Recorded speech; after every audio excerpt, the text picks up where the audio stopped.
Okay, so now we are going to be working on number 35. All right. So this is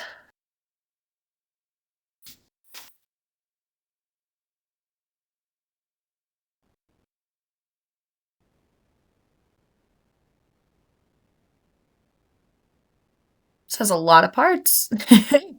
Okay, so this is going to be apply the integral test on this series.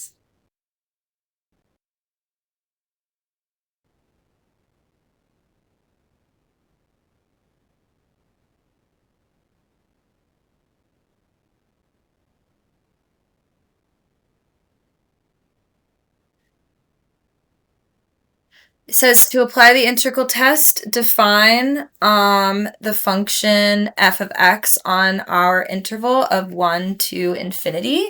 That's very fancy words, but she basically was just saying, just say this is going to be our function that we are going to end up integrating.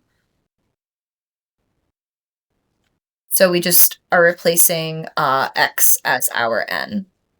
And she actually is saving us a couple steps because she's saying, suppose f of s is continuous, positive, and decreasing on that interval. We know that it is, just because we're taking her word for it. We could test that. You can always take the derivative. If the derivative is positive, it's going to be increasing, and negative, it's decreasing. So if you get a negative derivative, which you would here, you would find out that it's decreasing, and then you would just need to figure out which values of x for which this would be undefined. But in this case, I believe it would be not on that interval. So yes, we're just going to take her word for it, and then we're just going to evaluate our improper integral. And she seems very specific with how this is written. So I'm going to be very specific with how she writes it. So she says the limit as t approaches infinity of our integral of, this is going to be our lower bound, and then our improper integral is just with infinity on the top, and she would like it written as a variable on the top, and then we have the limit as the variable approaches infinity. So we are going to write our function again. All right. And then we are going to do u substitution here. Whenever you have a linear function, u substitution's always, not always, but it's a good way to go. So we can set our, I'm going to do it over here, our u equal to 3x plus 5. Our du dx would be 3. And then if we do our algebra to solve for dx, it would be du over 3. Because we would multiply by dx on both sides. We would divide by 3 on both sides. So we could actually substitute all of those things in, keeping our notation very consistent. So this is going to be 1 over the square root of u times du over 3. All right. Then we could say equals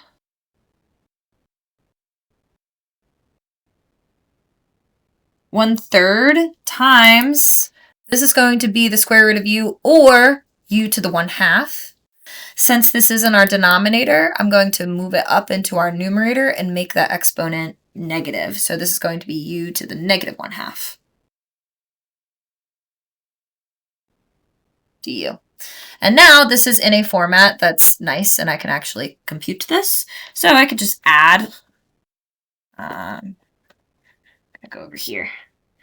So I can just add 2 over 2 and then divide by 1/2 because that ends up making that positive. So I'm going to say 1/3 times 1/2 times u to the negative 1/2 plus 1, or positive 1/2, and evaluate that from 1 to t as t approaches infinity. All right, these can multiply together. So that would be 1/6. She I got ahead of myself again. She would like this not to be... I skipped this step. These are our bounds. Once we substitute u in there, she does not want our bounds to be 1 and t anymore. So what we need to use is our identity that we set up over here. We need to say, what is our lower bound 1 in u's? So if I plug in 1 for this, it's going to be 3 times 1 plus 5. So that's going to equal 8. And then if we do t, our t is just going to be 3t plus 5. So that's not too bad. And to be consistent, I will update all of these.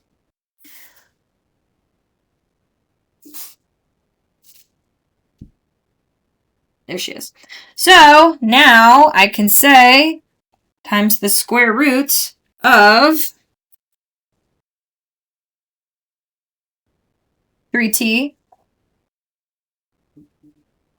plus 5 minus the square root of 8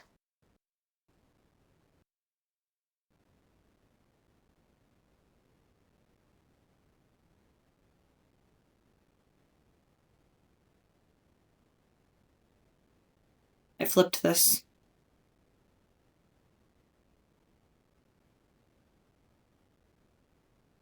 That should be 2 over 1, because we need to divide. We need to divide by negative 1/2 plus 1, which would be dividing by 1/2 or multiplying by 2. So that would be times 2. So this would actually be 2/3. That's what that is.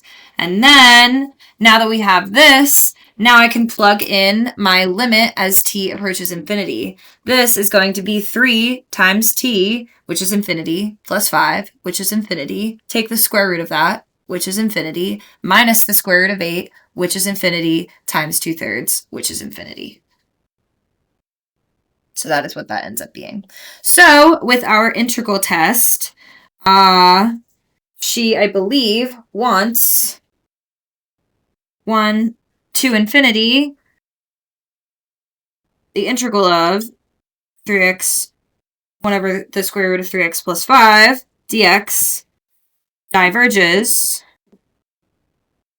So by the integral test,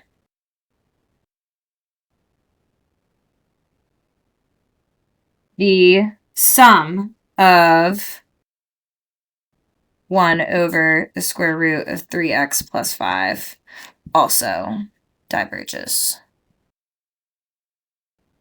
Trying to write really fast. Yes. So she would like all of that.